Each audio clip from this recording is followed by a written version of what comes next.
नमस्कार दोस्तों, आप देख रहे लाइव हिंदुस्तान चर्चा। मैं जजबीर आप सबका इस्तकबाल करता हूं और आज की चर्चा का विषय 2024 के लोकसभा चुनाव को लेकर कहीं ना कहीं चौंका देने वाले रिजल्ट सामने आए, जहां पर भाजपा ने 400 पार का नारा लगाया। अगर बात पंजाब की जाए तो पंजाब में भी 13-0 का नारा लगाया गया। इंडिया गठबंधन में भी जीत का दावा किया, लेकिन ऐसे में चौंका देने वाले जो रिजल्ट है वो सामने आए। हालांकि भाजपा को जो है बहुमत जो है कहीं ना कहीं मिलता हुआ दिखाई दिया, वहीं दूसरी तरफ इंडिया गठबंधन भी जो है वो पीछे नहीं है। 230 के करीब जो है उनको भी सीटें मिलती हुई नजर आई, यानी कि सीधे तौर पर कहें तो बहुमत से कुछ कम सीटें।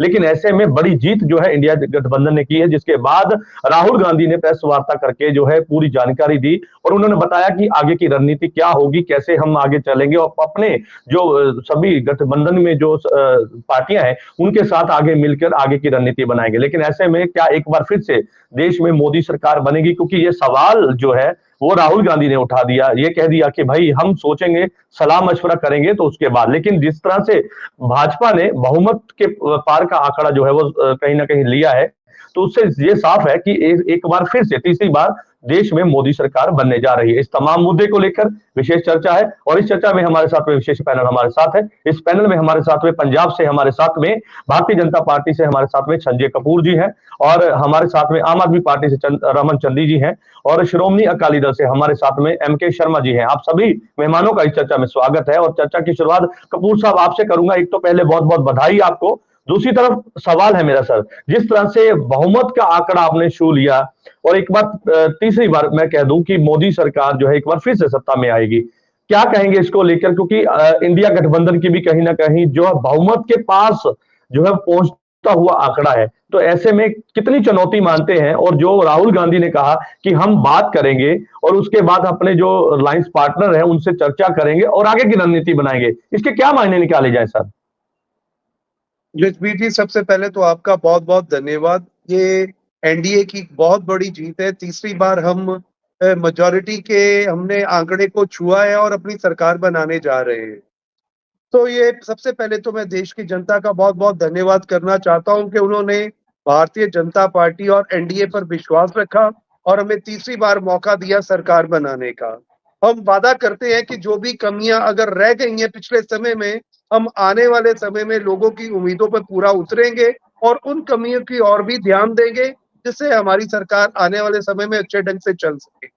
और जो दूसरा सवाल आपने पूछा है राहुल गांधी जी का, मैं इस बात पे कोई कमेंट नहीं करना चाहता। जिस पार्टी की 100 भी सीटें पूरी नहीं हो रही, अगर वो सरकार बनाने की बात कर रही है तो मैं सिर्फ इस मैटर पे हंस ही सकता हूँ, उससे ज्यादा कुछ नहीं कह सकता। अगर मैं एक लेकिन एंगल से देखूं कि पंजाब में ठीक है कपूर साहब, यहाँ पे सवाल है कि पंजाब में तो आपको एक सीट नहीं मिली जहां पर आप जीत का दावा कर रहे थे पंजाब में, क्योंकि पंजाब ठीक है, पंजाब में जिस तरह से आपने पहली बार चुनाव लड़ा, 13 सीटों पर चुनाव लड़ने की आपने बात रखी, उसके बाद कई तरह की चुनौतियां भी रही, लेकिन ऐसे में पंजाब में आपको एक सीट नहीं मिली, तो कितनी बड़ी चुनौती है? क्या किसान आंदोलन एक बड़ा फैक्ट था इसमें? क्या उसी के चलते हार हुई है, या भारतीय जनता पार्टी को पंजाब में कहीं ना कहीं उसका आधार या तो कम हुआ है या उनका आधार बन नहीं पाया? यहाँ पे क्या क्या इससे क्या कहना चाहेंगे इस पर? जजबीर जी, पंजाब में भारतीय जनता पार्टी की परफॉर्मेंस एक्सेलेंट रही है। ये पहला मौका था कि जब हम 13 की 13 पार्लियामेंट सीट लड़ रहे थे। इससे पहले ज्यादा से ज्यादा 3 सीटें हमने लड़ी हैं और 10 सीटें अकाली दल लड़ता रहा है। अगर आप, खैर जी। मुझे अभी तो परसेंटेज ऑफ पोलिंग का नहीं मालूम, पर एक बात बहुत श्योर है कि पिछली बार पार्लियामेंट इलेक्शन में हमें 9% वोट पड़े थे और इस बार मुझे उम्मीद है कि हमें 25% के करीब पंजाब में वोट पड़े होंगे। अगर मैं कुछ सीटों का एनालिसिस आपके साथ कर भी लूं तो ये देखिए, अमृतसर में बहुत क्लोज फाइट रही है, फिरोजपुर में बहुत क्लोज फाइट रही है, गुरदासपुर, लुधियाना, पटियाला, इन कॉन्स्टिट्यूएंसीज में बहुत ही क्लोज मार्जिन के साथ भारतीय जनता पार्टी के कैंडिडेट आ रहे हैं। तो एक बात बहुत श्योर है कि हमारी जो परफॉर्मेंस रही है वो आज की डेट में अकाली दल से भी बेटर रही है। हाँ, हालांकि अकाली दल ने एक सीट जीती है, मैं इस बात से इंकार नहीं करता, पर पहला मौका चलिए, है कि आपने बिल्कुल 13 पार्लियामेंट सीट ठीक है सर, ठीक है, आपने लड़ने। अकाली दल की आपने बात की। बिल्कुल सर कपूर साहब, ठीक है, आपने अकाली दल की बात की। वापस मैं आपके पास आऊंगा, एक एक रिएक्शन पहले मैं सबसे ले लूं। रमनचंद जी क्या कहेंगे? क्योंकि जो आपको अपेक्षा थी कि पंजाब में एक नारा दिया गया था, पंजाब के सीएम सरदार भगवंत सिंह मान ने कि 13-0 का नारा था, लेकिन ऐसे में वो लक्ष्य पूरा नहीं हो पाया। किसकी कमी मानते हैं? क्या आम आदमी पार्टी से लोग खफा हैं या कोई कमी रह गई जिसके चलते जो आपने अपेक्षा रखी थी वो पूरी ना हो पाई?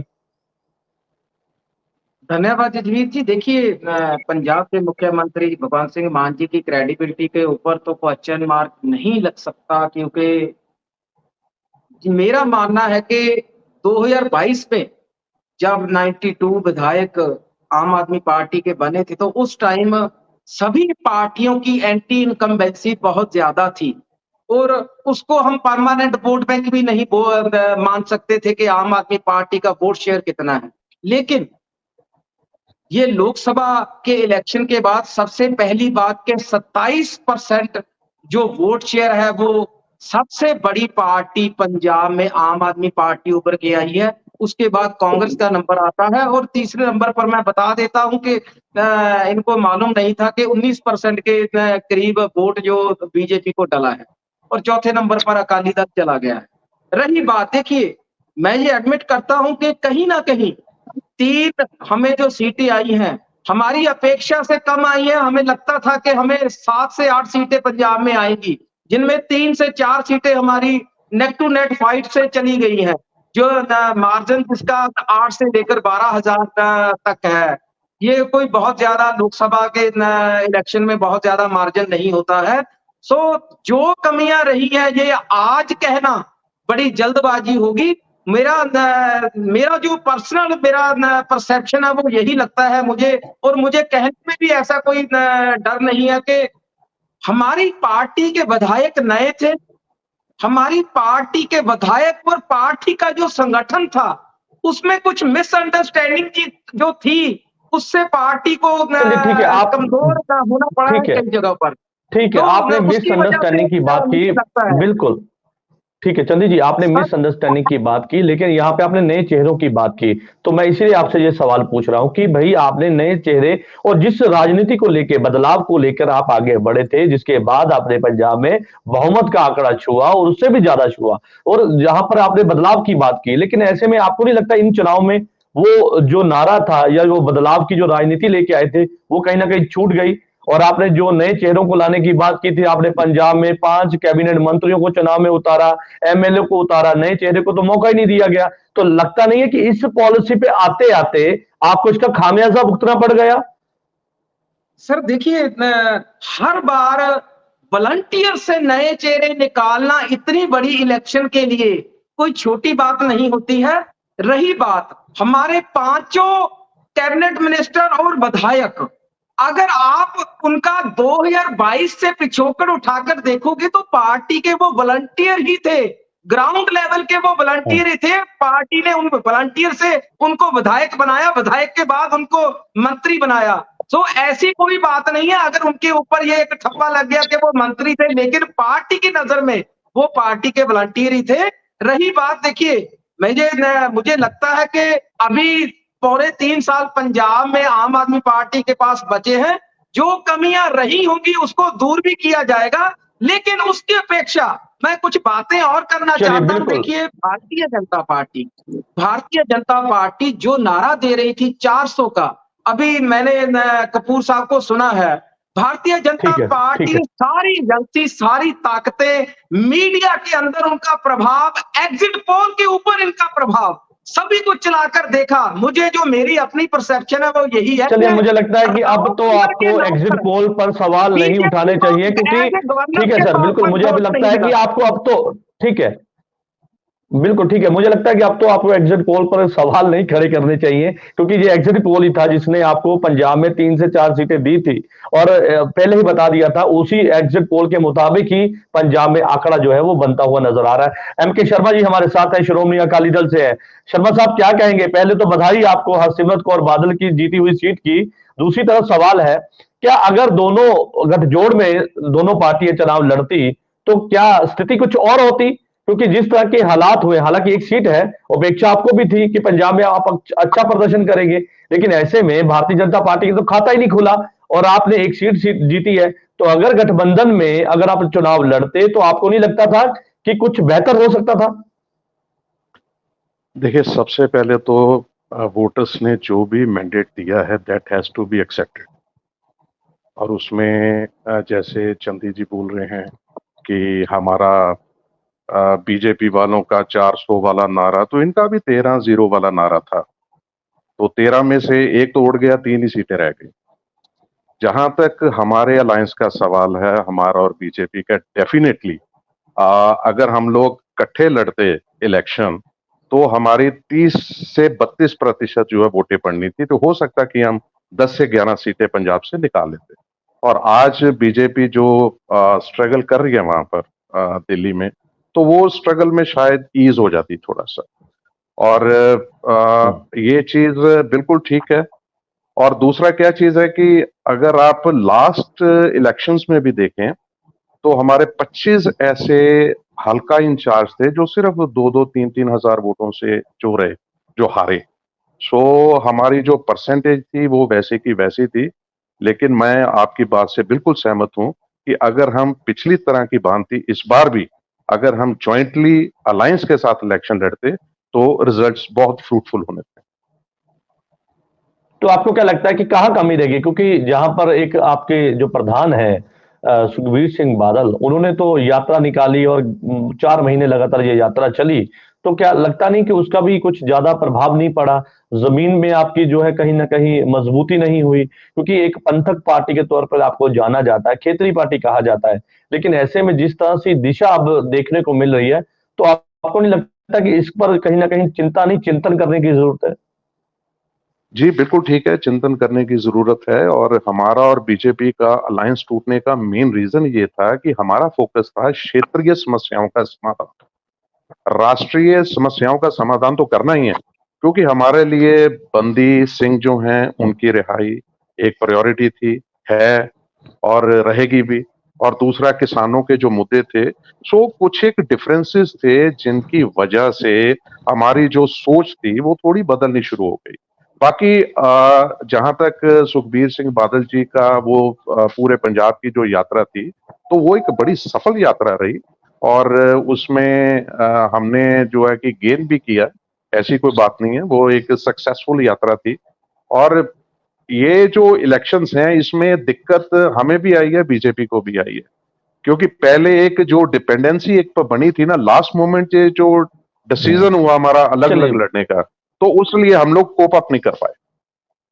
हमारे पास इतना समय चलिए नहीं ठीक था है, कि ईमानदारी हम के लोग। साथ में आपने ये बात कबूली है, बिल्कुल बिल्कुल सर, क्योंकि ये बात कबूलनी ही बहुत बड़ी बात हो जाती है कि जो भाई ठीक है, फैक्ट है अगर वो हम फैक्ट है। एक साथ चुनाव लड़ते तो हम्म, जो स्थिति है कुछ और, बिल्कुल वो जी स्थिति कुछ और हो सकती थी। कपूर साहब जी का जी वापिस रुख करूंगा। कपूर साहब क्या कहेंगे? क्योंकि यहाँ पर जिस तरह से ठीक है, आप केंद्र में सरकार बना रहे हैं, वो ठीक है, लेकिन आपको जिस तरह से आंकड़ा पंजाब में खाता भी नहीं खुला और जो स्थिति पंजाब में रही, हालांकि विरोध आपको झेलना पड़ गया और तमाम चीजें थी जो आपके फेवर में नहीं थी, तो आपको क्या लगता है कि अब पंजाब में कितनी चिंता और कितना काम करने की जरूरत है?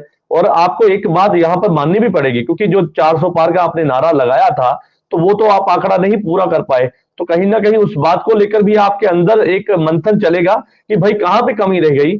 और जो आप दावा करते थे कई ऐसी जगह पर, वहां पे कहीं ना कहीं जो है आपको रिजल्ट अच्छे नहीं मिले, तो वहां पे उसको लेकर क्या मंथन किया जाएगा कि आप जमीनी हकीकत में आपकी जो पार्टी है वो और स्ट्रांग हो? क्योंकि आपके विरोधी जसबीर लोकतंत्र जी, की लड़ाई बताते हैं सर। जसबीर जी, पहली बात तो ये है कि किसी भी रूलिंग गवर्नमेंट के लिए तीसरी बार सरकार बनाना आसान नहीं होता, उसके अपने चैलेंजेस होते हैं। पार्टी की एक इंटरनल असेसमेंट थी और जो नारे दिए जाते हैं वो कार्यकर्ता को मोटिवेट करने के लिए दिए जाते हैं, उन्हें ये बताने के लिए दिए जाते हैं कि पार्टी ने ये टारगेट रखा है, उन्हें दिन रात एक करना चाहिए उस टारगेट को अचीव करने के लिए। इसलिए पार्टी हमेशा एक टारगेट अपने लिए रखती है। तो उसी तरह से एक नारा दिया गया था कि हमें इस फिगर तक पहुंचने की कोशिश करनी चाहिए। और कार्यकर्ता ने, मैं आपको बता दूं, सारे हिंदुस्तान में बहुत एफर्ट किया। आप देखिए, साउथ में देखिए, तेलंगाना में हमारी परफॉर्मेंस कितनी अच्छी रही है, हमें 8 सीटें तेलंगाना में मिली हैं। नहीं, उधर नो आंध्र डाउट प्रदेश में, कपूर साहब, नो आंध्र डाउट नो प्रदेश डाउट, कई ऐसे प्रदेश है जहां पे आपका बहुत अच्छा प्रदर्शन रहा है, लेकिन हम बात पंजाब की कर रहे हैं। मुझे लगता है कि जो दल बदलू बार बार एक एक ये बात सामने आती थी कि दल बदलू नेता। मुझे लगता है ये राजनीति लोगों को रास नहीं आई सर, क्योंकि जिस तरह से बदलाव की राजनीति और दल बदलू नेता, एक पार्टी को छोड़ के दूसरी पार्टी को ये कहा गया कि भाई साइकिल का स्टैंड है और दल बदलू नेताओं का तो कोई स्टैंड ही नहीं है। तो आपको नहीं लगता कि लोगों ने उसको अस्वीकार कर दिया है, मानने से इनकार कर दिया है? इसी के चलते ऐसे चौंका देने वाले रिजल्ट पंजाब में भी हैं। ऐसा कुछ नहीं है जजबीर जी। ऐसा था कि हम पहले 3 पार्लियामेंट सीट पे लड़ रहे थे, और जब हमने 13 पार्लियामेंट सीट पर लड़ने का निर्णय लिया तो डेफिनेटली जो लोग हमारी भारतीय जनता पार्टी के साथ अलाइन कर रहे थे और चाहते थे, हमारी नीतियों पर विश्वास कर रहे थे, प्रधानमंत्री नरेंद्र मोदी जी पर विश्वास कर रहे थे, तो उन्होंने अगर हमारा साथ आना स्वीकार किया तो हमने उनका स्वागत किया, जो भी अच्छे लोग थे। तो जब पार्टी किसी स्टेट में अपने विंग्स को स्प्रेड करती है तो डेफिनेटली जो नए लोग होते हैं वो पार्टी के साथ जोड़े जाते हैं और जुड़ते भी हैं। तो अगर हमने पंजाब में एक निर्णय ले लिया था कि हमें अकेले जाना है, चाहे कोई भी रिजल्ट हो, क्योंकि भविष्य में हम सोच रहे हैं कि हमारा विस्तार बहुत अच्छे ढंग से होगा, और जिस तरह की वोट परसेंटेज रही है, 25 लाख के करीब हमें वोट पड़ा है इस पार्लियामेंट इलेक्शन में, और आज तक पंजाब के इतिहास में ये सबसे बड़ा नंबर है जो भारतीय जनता पार्टी को वोटों के रूप में मिला है। तो मुझे लगता है कि पंजाब में चाहे हमारी कोई सीट नहीं आई, फिर भी हमारी परफॉर्मेंस से हम सेटिस्फाइड हैं, और इसको आने वाले समय में हम और इम्प्रूव करेंगे। चलिए, अगर गठबंधन में मुझे लगता है आप लड़ते तो 400 पार तो नहीं, लेकिन 300 पार जो है वो कहीं ना कहीं हो जाता आंकड़ा। तो मुझे लगता है कि उस पर भी अगर जजबीर जी, मैं क्लियर करना चाहता हूँ एक बात को। भारतीय जनता पार्टी पंजाब में यह निर्णय ले चुकी है कि वो अपने दम पर अपना विस्तार करेगी।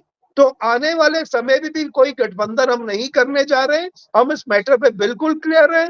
हम अपने दम पर आने वाले समय में असेंबली इलेक्शन भी लड़ेंगे, कारपोरेशंस भी लड़ेंगे, और अपने दम पर बेसिकली सत्ता में ठीक है तो ये पार्टी ठीक है सर, ये आपने बड़ा दावा कर दिया। ठीक है सर जी, चलिए ठीक है, बिल्कुल आपका स्टैंड बिल्कुल क्लियर है कि कोई गठबंधन में जो है भारतीय जनता पार्टी नहीं जाएगी, अपने दम पर चुनाव लड़ेगी।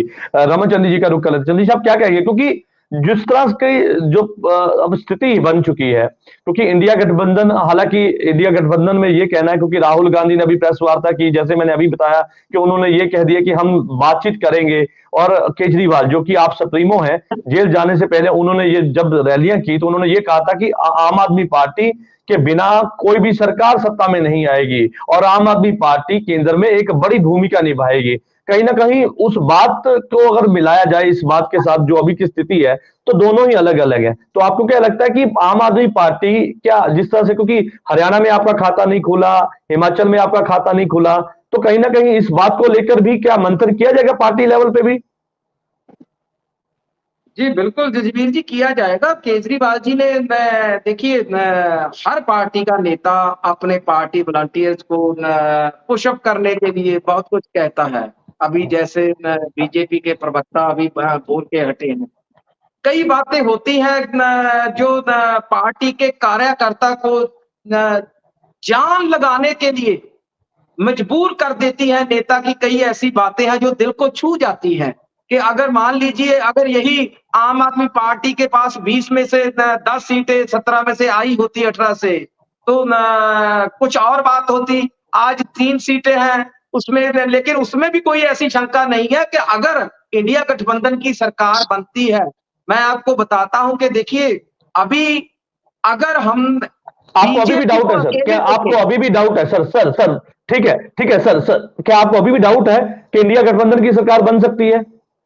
देखिए, मैं आपको अभी भी मानना है कि चांसेस कैसे बनते हैं। देखिए, मैं आपको बताता हूं कि बीजेपी ने जिन पार्टनर्स के गले में अंगूठा देकर उनको मजबूर किया अपने साथ चलने के लिए, वो भी इलेक्शन के रिजल्ट के बाद ये देखते थे कि अकेले बीजेपी अपने दम पर कितनी सीट लाती है।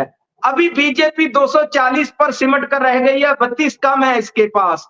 लेकिन चंद्रबाबू नायडू जी, नवीन पटनायक जी, नीतीश कुमार जी, ये अभी ये कुछ दिनों की बात नहीं, ये 24 घंटों में आपके पास सामने रिजल्ट आ जाएगा कि ये कहीं ना कहीं बीजेपी को छोड़ने के लिए मजबूर हो सकते हैं। क्योंकि और भी छोटे था ना, इनको मजबूर किया गया पार्टी बीजेपी को ज्वाइन करने के लिए, अलायंस करने के लिए। ये कोई खुशी से इनके साथ नहीं आए हैं। सो आने वाले कुछ घंटों के बाद आपको पता चलेगा कि देश की राजनीति की जो दिशा है वो किधर को जा रही है। नंबर 2, देखिए, यानी कि सीधे तौर पे आपसे मैं ये जानना चाह रहा था सर, मैं आपसे ये जानना चाह रहा था, क्या आपको अभी भी लगता है क्या इंडिया गठबंधन की सरकार बन सकती है? सीधा सवाल। जी बिल्कुल, बिल्कुल लगता है, मुझे कॉन्फिडेंस है कि इंडिया गठबंधन की सरकार है जो बन सकती है। कल शाम तक का आपके सामने क्लियर हो जाएगा, ऐसी कोई बात नहीं है। नामुमकिन की तो संभावना ही नहीं है, बनने के आसार हैं और ये हो सकता है। मेरा कहने का तात्पर्य ये है। नंबर 2, देखिए, 10 साल की डिग्री थी बीजेपी के पास। बीजेपी और कांग्रेस में डिफरेंस जो मुझे लगता है जो ये है कि एक्सपीरियंस का, उनके पास एक्सपीरियंस 50 साल का है, इनके पास 10 साल की अभी डिग्री आई है, एक्सपीरियंस अभी आगे इनको मिलेगा कि दाव पेच जो है वो कांग्रेस इनसे आगे, उनको मौका मिला है, वो शायद इनमें पास हो सकते हैं। चलिए ठीक है, आप कांग्रेस की, ठीक है, आज कांग्रेस के प्रवक्ता हमारे पास नहीं है, लेकिन आप कांग्रेस की बात करें, ठीक है, क्योंकि आप केंद्र में एक साथ है लेकिन पंजाब में अलग अलग है। चलिए ठीक है, लेकिन यहाँ पे जो स्थिति है उस स्थिति से भी कहीं ना कहीं हम सब जानुक एक हमारे रूबरू है कि किस तरह की स्थिति सामने आई। शर्मा जी का रुख कर लेते हैं। शर्मा जी, अभी आपने सुना चंदी जी कहते हैं कि संभावना है कि भाई इंडिया गठबंधन की सरकार बने, क्या पॉसिबिलिटी आपको भी लगती है ऐसी स्थिति आ सकती है? क्योंकि मुझे नहीं लगता, क्योंकि जिस तरह की भाजपा के पास आंकड़ा है उस आंकड़े को देखें तो फिर इंडिया गठबंधन का आंकड़ा देखें तो मुझे लगता है बहुत डिफरेंस है। तो आपको नहीं लगता कि जिस तरह का उन्होंने दावा कर दिया कि भाई पॉसिबिलिटी है? जजबीर जी, मेरे को बड़ा मजा आ रहा था जब मिस्टर चंदी बोल रहे थे ना। पहले तो ये बोल रहे हैं कि उनके पास इतना एक्सपीरियंस, इन लोगों के पास कितना एक्सपीरियंस है, पहले तो ये बात है। दूसरी ये बात है कि अगर इंडिया सरकार बनती है तो इनका क्या योगदान है?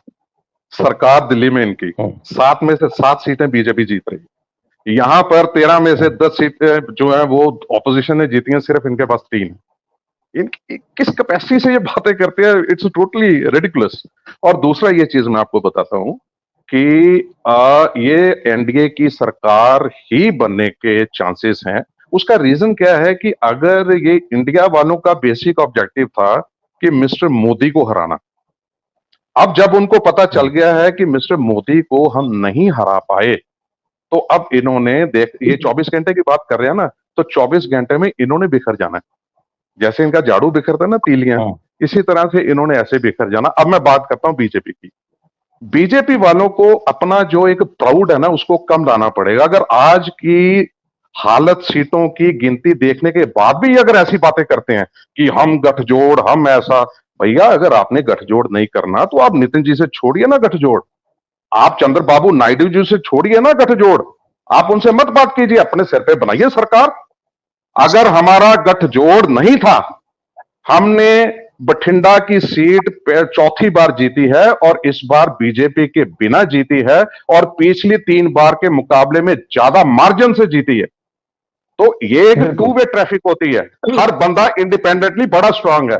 हमारे पास जितना ग्रामीण क्षेत्र है वो हमारे पास है, हम रिवाइव कर रहे हैं वो सिचुएशन पे। और मैं एक और चीज आपको बोलना चाहता हूं कि मैं महाराष्ट्र की, मैं ये बिहार की, मैं ये वेस्ट बंगाल के जितने भी वोटर्स हैं, मैं उनकी तारीफ करना चाहूंगा कि उन्होंने क्षेत्रीय पार्टियों पर यकीन किया और उनको वोटिंग दी।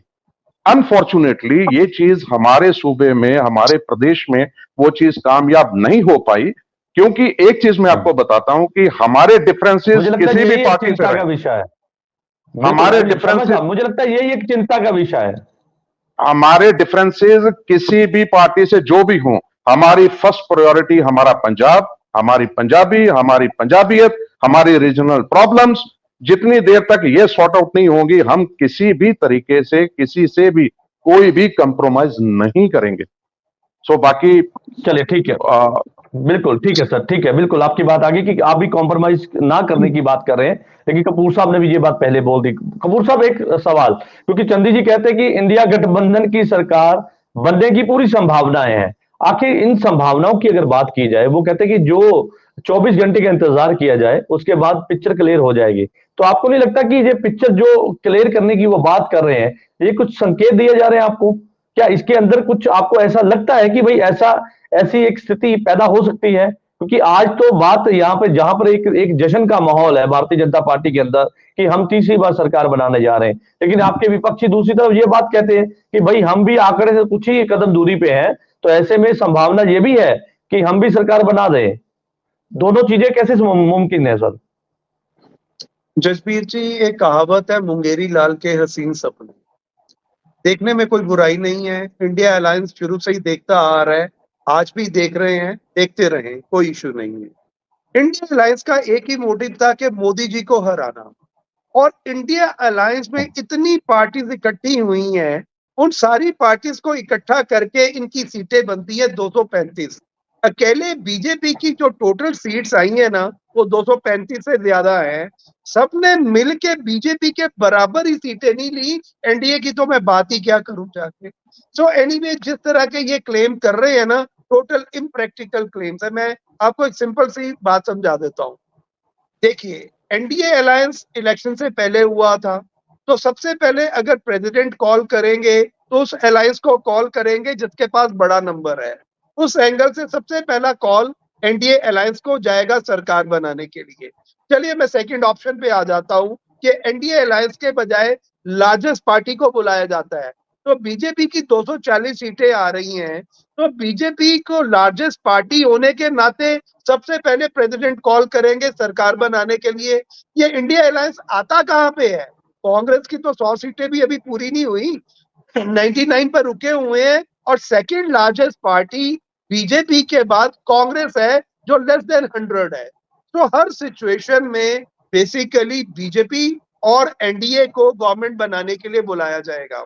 अब इनका जो बेसिकली ये दावा है कि इंडिया अलायंस गवर्नमेंट बना सकता है, तो इंडिया अलायंस गवर्नमेंट बनाना एक ही सिचुएशन में संभव है, अगर ये एनडीए में सेंधमारी करे। नहीं, ठीक है एनडीए में सेंधमारी कपूर साहब, करे। क्या आप जोड़ तोड़ का कोई संकेत दे रहे हैं मुझे? क्या जोड़ तोड़ की कोई बात आप संकेत देना चाह रहे हैं कि भाई हो सकता है कि ऐसी स्थिति हो जहां पर अप्रोच किया जाए या लालच दिया जाए या कुछ ही तरह से जो है, जैसे चंदी जी ने कहा, उन्होंने हालांकि आपके ऊपर आरोप लगाया कि आपने डरा धमका कर कुछ जो है वो अपनी तरफ पार्टी को रखा है।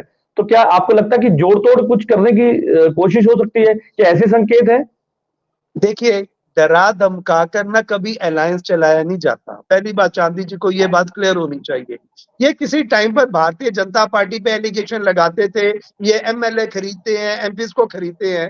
अरे भाई, आपका नंबर तो मेजोरिटी से नीचे है, आप कैसे सरकार बना लोगे? ये मुझे समझा दें, इनके पास कौन सा ऐसा फार्मूला है कि मेजोरिटी से नीचे नंबर होने के बावजूद ये सरकार बनाने का दावा कर रहे हैं? तो इसका मतलब कि इनकी नैलाफाइड इंटेंशन ये तो चैनल पे बैठ के क्लियर कर रहे हैं। मैं तो कह ही नहीं रहा इस बात को। इस बात को तो चांदी जी ने खुद ही प्रूव कर दिया। और एलिगेशन हमेशा ये भारतीय जनता पार्टी पे लगाते रहे हैं, जब से ये पंजाब की सत्ता में आए हैं, कि जी हमारे एमएलए को खरीदा जा रहा है, हमारे एमपी को तोड़ा जा रहा है। अरे भाई, आज चैनल पर बैठ के आपने 230-35 का नंबर इंडिया अलायंस का होने के बावजूद सरकार बनाने का दावा किया है। ना ही नीतीश कुमार जी की कोई स्टेटमेंट है, ना ही चंद्रबाबू नायडू की कोई स्टेटमेंट है तो वो इंडिया अलायंस के साथ जाना चाहते हैं। उन्होंने तो बहुत क्लियरली कहा है कि वो एनडीए का पार्ट है, एनडीए के साथ रहेंगे। तो आप 235, 30-35 के नंबर के साथ मेजोरिटी के नंबर 272 पर कैसे पहुंचोगे? तो इस बात को आप चांदी जी क्लियर कीजिए, क्योंकि सब लोग जानना चाहते हैं कि आपके पास ऐसा कौन सा फार्मूला है जिसके जरिए आप 272 के नंबर को टच कर लोगे। जी बिल्कुल, चांदी जी, क्या फार्मूला है आपके पास? क्या है ऐसी बात जिसको लेकर आपने दावा कर दिया? देखिए, सबसे पहली बात तो मैं इनको ये खरीद फरोख्त वाला जवाब दे दूं कि जो एलिगेशन विरोधी पार्टियां लगाती थी, वो चंडीगढ़ में मीडिया के सामने पूरे देश ने देखा है। इससे ज्यादा प्रत्यक्ष प्रमाण की जरूरत नहीं है। आज जो पार्टी 35 में से 8 वोटों की ठगी लगा सकती है, तो वो क्या कुछ नहीं कर सकती? नंबर 1। नंबर 2, इन्होंने अभी बोला कि सबसे पहले तो जो सबसे बड़ा अलायंस है उसको राष्ट्रपति जी कॉल करेंगे। मैं फॉर एग्जाम्पल बात कर रहा हूं, मैं श्योरली बोल रहा हूं कि अगर आपके अलायंस पार्टनर ही आपके साथ ना जाए तो उसके बाद सबसे लार्जेस्ट पार्टी बीजेपी को कॉल होती है, बीजेपी को कॉल चली जाती है 240 है आपके पास, तो क्या 240 से आप सरकार बना लोगे? ये मैं इंडिविजुअली तौर पर आपसे पूछ रहा हूं कि 240 के आंकड़े से आप सरकार बना लोगे? अगर ऐसा होता है, संभावनाएं हैं, संभावनाओं में कुछ भी हो सकता है, लेकिन 24 घंटे की वेट कीजिए। मैंने आपको संभावनाएं बोली है कि ये हो सकता है, और अकाली दल के प्रवक्ता ने आप डिबेट में एक सेकंड सर, चंदी जी, एक सेकंड सर, चंदी जी, एक सेकंड जवाब ले लीजिए कपूर साहब, मुझे लगता है इसका जवाब लेना जरूरी है सर। ठीक है चंदी जी, इसका जवाब लेना जरूरी है। कपूर साहब, मैं वापिस आपके पास आ रहा हूँ। कपूर साहब, इसका जवाब दीजिए। जजबीर जी, मुझे तो हैरानी होती है चांदी जी की बात सुन के। ये सरकार बनाने की बात कर रहे हैं और 3 MP हैं इनके।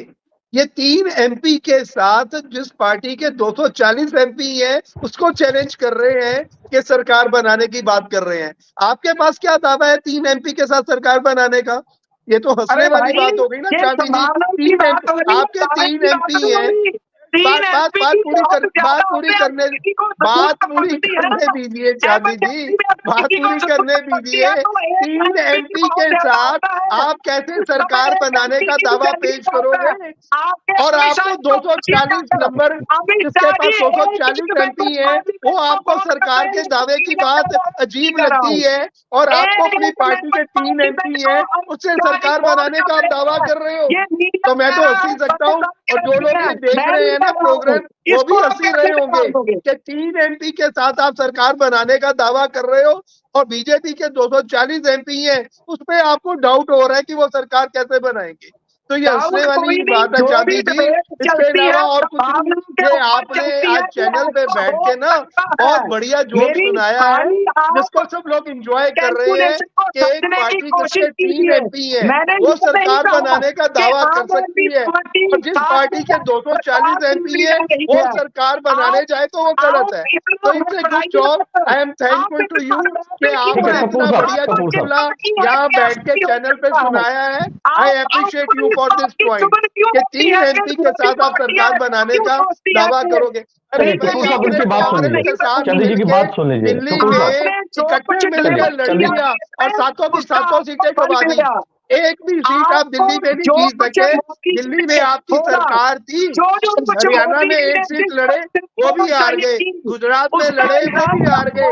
जहाँ जहाँ आप इलेक्शन लड़े और ऑल इंडिया में आपका सफाया हो गया है। पंजाब में आपने 13-0 की बात थी, 3 MP रह गए। आपकी अपनी सरकार थी, 92 MLA थे आपके पास, 92 MLA, फिर भी आपके 3 MP जीत पाए हैं, फिर भी आप हार गए। ठीक है सर, ठीक है, दोनों ठीक है, और 3 MP के साथ आप सरकार बनाने की बात कर रहे हो। मैं तो आपको शाबाशी देता हूँ चांदी जी, शाबाशी देता हूँ कि 3 MP के साथ आप सरकार बनाने का दावा पेश कर रहे हो। मुझे भी लगता है कि कॉन्स्टिट्यूशन में आपके लिए बदलाव करना पड़ेगा कि 3 MP वाली पार्टी सरकार बनाने का दावा कर रही है। मैं तारीफ करता हूँ चांदी जी आपके हौसले। ठीक है कपूर साहब, ठीक है चंदी जी, इस हौसले के साथ आप सरकार बनाने का दावा पेश कर रहे हो। जैसे मोदी जी दूसरों पर हंसते हैं, वैसे ही आप ये जो हमें है ना, ये आने वाले समय में ये भाई आपने अभी यहाँ चैनल पे बैठ के दावा किया है कि सरकार बनाने के लिए हम जाएंगे। 3 MP के साथ आप जा रहे हो, 3 MP के साथ जा रहे हो सरकार बनाने के लिए चांदी जी। मुझे एक बात बताओ ना, ये कौन सा फार्मूला है कि 3 MP आपके पास है और आप सरकार बनाने का दावा कर रहे हो? चैनल पे बैठ के आपने बोला है कि हम सरकार बनाने का दावा करेंगे। आपके पास 3 MP है ना, तो ज्यादा तो नहीं है ना, 3 MP है ना, चलिए कपूर साहब, नहीं है। एक बार चंदी जी, मुझे लगता है चंदी जी की एक बार बात सुन लेनी चाहिए सर। कौन सा फार्मूला है?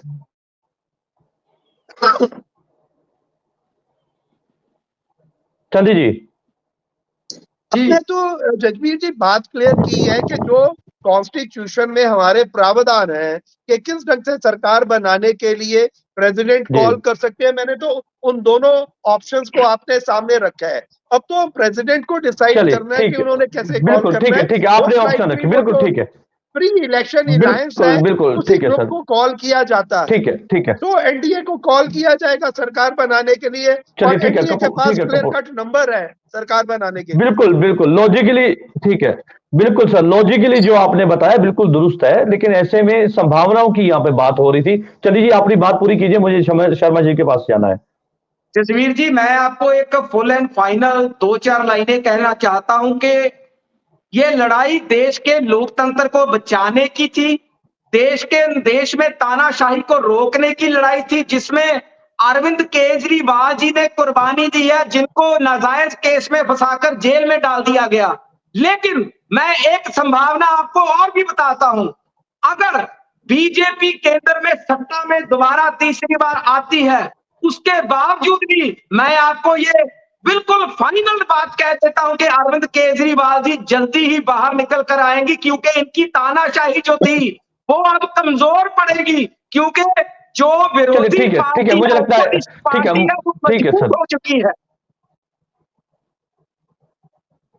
चलिए ठीक है, मुझे लगता है कि हम टॉपिक से कहीं ना कहीं भटकते हुए नजर आ रहे हैं। शर्मा जी का रुख कर लेते हैं अंतिम में।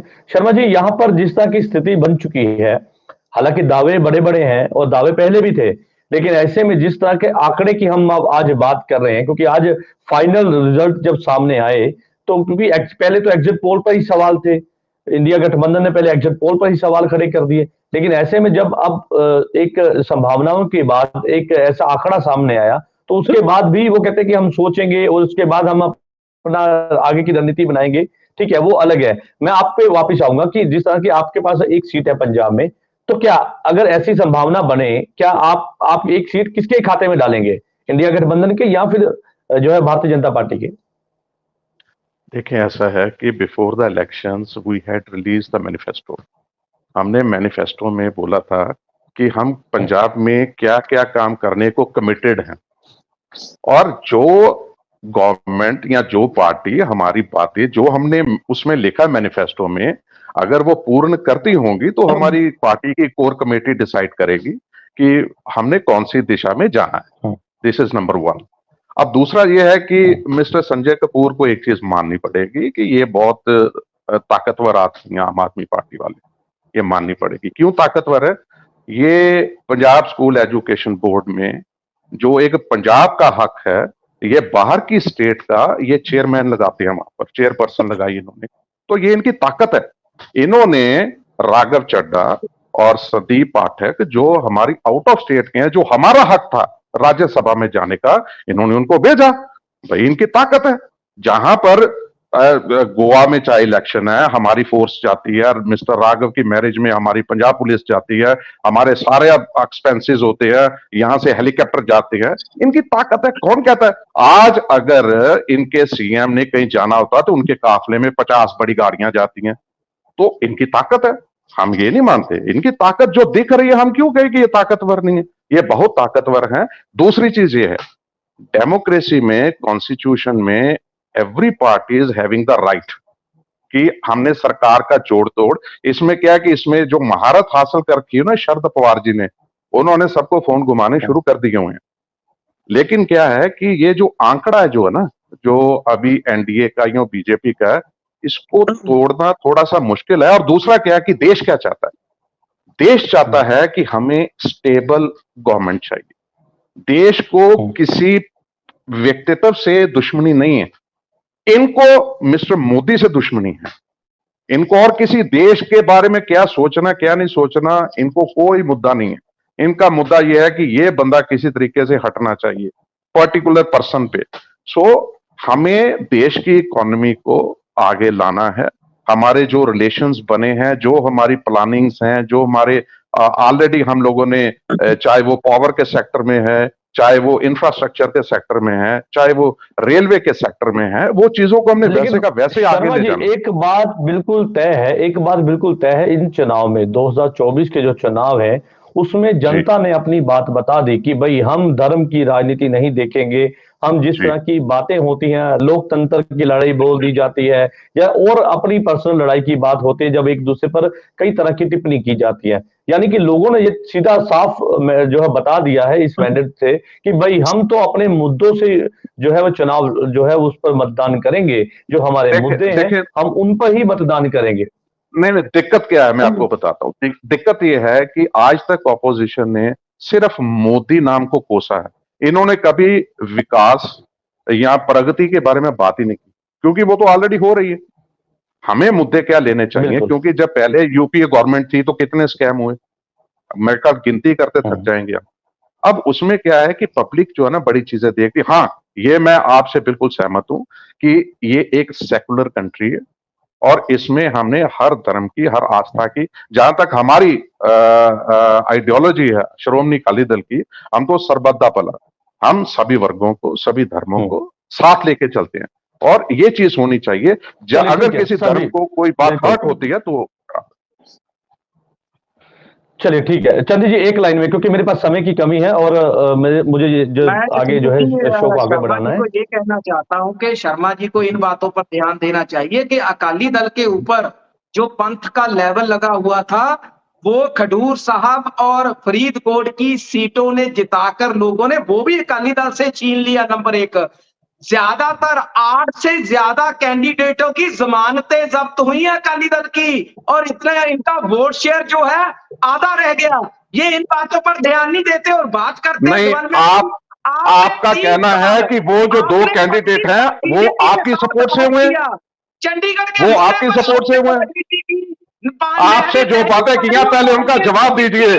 आपने ऐसे चिल्लाने से नहीं होता। जख्मों को हमेशा कुरेदा और आपने उन पर राजनीति की, तभी तो आपका हमने राजनीति किया, हमने सिक्खी की सदा रक्षा की है। है जो पंजाब कल जमी पोछली तो पता ना स्वाद। खुशी बनाए अभी भी दर्द आपके अंदर। चलिए ठीक है ठीक है ठीक है सर, ठीक है, चलिए ठीक है ठीक है ठीक है, आज की डिबेट में चलिए लगता है कि आप वोट चलिए उसके ठीक है बावजूद भी अपने एनडीए ठीक को है, दोगे। चलिए ठीक है चंदी जी, ठीक है ठीक है ठीक है, आपकी बात आ गई। कपूर साहब अगर आप कुछ कहना चाहते हैं, क्योंकि मुझे लगता है कि अगर एक्स्ट्रा समय मैंने उनको दिया है तो एक लाइन मुझे आपको भी देनी पड़ेगी, क्योंकि सर अपनी बात कीजिए। जगबीर जी ऐसा है कि एक बात तो बिल्कुल क्लियर है, आपको 1-2 दिन में सारी पिक्चर क्लियर हो जाएगी। एनडीए सेंटर में सरकार तीसरी बार बनाने जा रही है और उसमें कोई भी शक नहीं है। सारा एनडीए एक साथ है, उन्होंने मिलकर चुनाव लड़े हैं और डेफिनेटली वो सेंटर में अपनी गवर्नमेंट बनाएगा। और दूसरी बात मैं जरा क्लियर कर दूं, चांदी जी ने खडूर साहब की बात की है, उन्होंने पंथक की बात की है, तो फिर चांदी जी इस बात को क्लियर करना चाहिए था कि खडूर साहब में क्या अमृतपाल को ये सपोर्ट कर रहे थे आम आदमी पार्टी वाले? अगर अकाली दल से ये पंथक का लेवल छीनना चाहते हैं तो इसका मतलब ये हो गया कि अल्टीमेटली आपकी सपोर्ट थी अमृतपाल की। आपका जो चेहरा है ना चांदी जी, आपका जवाब दीजिए। आप चाहे बीच में बोल लीजिए। आज पंजाब में इस चैनल पे बैठ के आपने जो आपका खालिस्तानी चेहरा है ना, आपने वो चैनल पे बैठ के नकाब किया है। पहले भी आप सपोर्ट देते रहे हो, कनाडा से आपको सपोर्ट आती रही है, आपको फाइनेंशियल सपोर्ट आई है। इस बात को आप बीच में बहस करना, हम आपके बारे में जब आप बोलते हो तो बोलते हैं बीच में। आपसे जो एलिगेशन है सुना नहीं जाता, ये सबसे बड़ी आपकी प्रॉब्लम है और आपने खुद एडमिट कर लिया इस बात को यहाँ बैठ के चैनल पे, तो मुझे कहने की अब जरूरत ही क्या है कुछ और।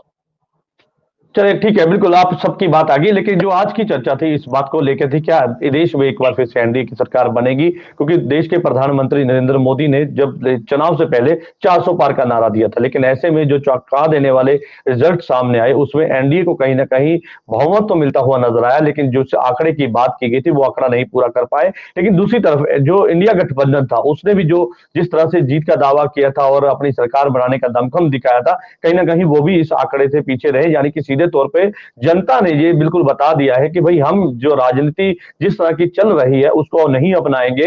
ऐसे में लोग अपने मतदान उसी मुद्दे को लेकर देंगे जिन मुद्दों से जुड़े हुए लोग जो है वो कहीं ना कहीं जो है उनके पास जब जाते हैं और वादे दावे किए जाते हैं, लोगों ने ये बिल्कुल बात साफ कर दी है कि भाई हमसे जो जुड़े मुद्दे हैं उन पर बात कीजिए, ना कि धर्म की राजनीति या फिर अन्य कोई और बात। आप सभी मेहमानों का इस चर्चा में जुड़ने के लिए धन्यवाद है। कल नई चर्चा में मैं आपके साथ फिर से जुड़ूंगा, तब तक के लिए दीजिए इजाजत। धन्यवाद।